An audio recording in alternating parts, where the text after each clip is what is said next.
ప్రతి ఒక్కరూ ఆరోగ్యంగా ఉండాలని ఫ్రీ మెడికల్ క్యాంపును నిర్వహించినట్లు డాక్టర్ సతీష్ చంద్ర, డాక్టర్ రాజ్ కుమార్ అన్నారు. అంబర్పేట ట్రైకాలర్ ఆసుపత్రి ఆధ్వర్యంలో నిర్వహించిన ఈ కార్యక్రమానికి ప్రజల ఆదరణ అమితంగా ఉందన్నారు. ప్రతి ఒక్కరూ నిత్య జీవితంలో బీపీ, షుగర్ వంటి వ్యాధులతో బాధపడుతున్నారని తెలిపారు. 15 రోజులకైనా నెలకు ఒకసారైనా హెల్త్ చెకప్ చేసుకుని మెడిసిన్ వాడాలని సూచించారు. ట్రైకాలర్ ఆసుపత్రిలో తక్కువ ధరకు టెస్టులు నిర్వహించి కన్సల్టింగ్ ఫీజులో మినహాయింపు ఉంటుందని తెలిపారు.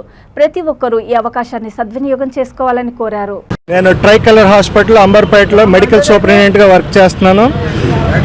మా హాస్పిటల్లో అన్ని ఫెసిలిటీస్ ఉన్నాయి ఎక్సెప్ట్ కార్డియాలజీ ఒకటే లేదు. మా దగ్గర క్యాత్ ల్యాబ్ లేదు. క్యాత్ ల్యాబ్ తీసేస్తే మిగతా ICU, 24 hours critical care, emergency care అన్నీ ఉన్నాయి. అన్ని రకాల డిసీజెస్ని మేము డీల్ చేస్తాము. పర్టికులర్గా ఈరోజు క్యాంప్కి వచ్చాము. క్యాంప్లో సడన్గా చాలామందికి వాళ్ళకి డయాబెటీస్ ఉన్నట్టు తెలియదు. సో అది మేము డయాగ్నోస్ చేసి మళ్ళీ వాళ్ళని హాస్పిటల్కి రమ్మని చెప్పాము. ఫర్దర్గా టెస్ట్ చేయడానికి, ట్రీట్మెంట్ చేయడానికి ఈజీగా ఉంటుందని. క్యాంపులో ఎవరైతే చూపించుకుంటున్నారో వాళ్ళందరికీ కూడా అక్కడ హాస్పిటల్లో కన్సల్టెంట్స్ తోటి కన్సల్టేషన్ చాలా కన్సల్టేషన్ ఫ్రీగా ఇస్తున్నాము.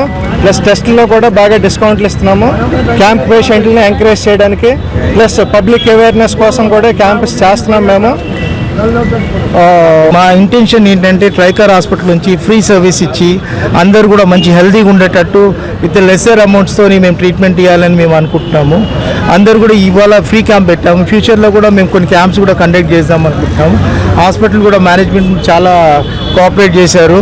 ఈవెన్ ఇక్కడ మస్జిద్ దగ్గర కూడా అందరూ కూడా మాకు చాలా కోఆపరేట్గా వస్తున్నారు. డెఫినెట్గా రావాలా, వాళ్ళ హెల్త్ వాళ్ళు మంచి జాగ్రత్త ఉండాలంటే మంత్లీ ఒకసారి ప్రాపర్గా చెక్ చేసుకుంటేనే వాళ్ళకి హెల్తీ కూడా బాగుంటారు. మంచిగా వాకింగ్, గీకింగ్, ఫిజికల్ యాక్టివిటీస్ కూడా చేయాలని మేము క్యాంప్స్ కూడా పెడుతున్నాము. సో దట్ వాళ్ళు హాస్పిటల్కి అడ్మిట్ కాకుండా ఉండాలని మా ఒక ఉద్దేశంతో మేము వస్తున్నాము. Thanks for all. ఇంకేమైనా చెప్పాలా?